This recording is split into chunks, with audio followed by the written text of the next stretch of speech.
300 আসনে নির্বাচন করার প্রস্তুতি নিচ্ছি এবং সেই লক্ষ্যে ইতিমধ্যে আমাদের 50টি আসনে আমরা প্রার্থী ঘোষণা করেছি। আমরা আরো 100টি আসনে এই মাসের মধ্যেই প্রার্থী ঘোষণা করব এবং 300 আসনে আমরা নির্বাচন করতে চাই সেটি আমরা তাদেরকে জানিয়েছি এবং সরকার কি ধরনের আসলে নির্বাচনের পরিবেশ তৈরি করতে পেরেছে সে বিষয়ে আমাদের কাছে জানতে চেয়েছে। আমরা তাদেরকে জানিয়েছি যে সরকার একটি গ্রহণযোগ্য নির্বাচন জাতিকে উপহার দেওয়ার জন্য তারা কাজ করছে। তবে জুলাই জাতীয় সনদ নিয়ে কিছুটা মতপার্থক্য সৃষ্টি হয়েছে। কয়েকটি দল স্বাক্ষর করেনি, 25টির অধিক দল আমরা স্বাক্ষর করেছি।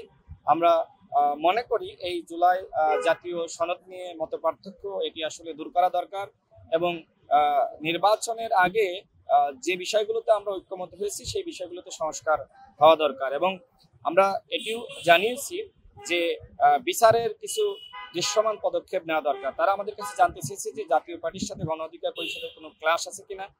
আমরা তাদেরকে জানিয়েছি যে জাতীয় পার্টির সাথে আমাদের কোনো ক্লাশ নয়। মূলত এদেশের জনগণ চায় না যে জাতীয় পার্টি 14 দল বাংলাদেশে রাজনীতি করা বা নির্বাচনের সুযোগ পাক। যেহেতু আওয়ামী লীগ যে ধরনের অপরাধ করেছে একই ধরনের অপরাধ করেছে আপনার জাতীয় পার্টি 14 দল, তো সেক্ষেত্রে আওয়ামী লীগের সাংগঠনিক কার্যক্রম যেহেতু নিষিদ্ধ ঘোষিত হয়েছে সরকার কর্তৃক, ঠিক একইভাবে জাতীয় পার্টি এবং 14 দলের সাংগঠনিক কার্যক্রম নিষিদ্ধ করতে হবে এবং সেই দাবি জনগণের দাবি এবং জনগণের যেহেতু আমরা প্রতিনিধিত্ব করি সেই জায়গা থেকে আমাদের দল এটি মনে করে যে আওয়ামী লীগ জাতীয় পার্টি 14 দল আগামী নির্বাচনে কোনোভাবেই অংশগ্রহণ করার সুযোগ দেওয়া উচিত না।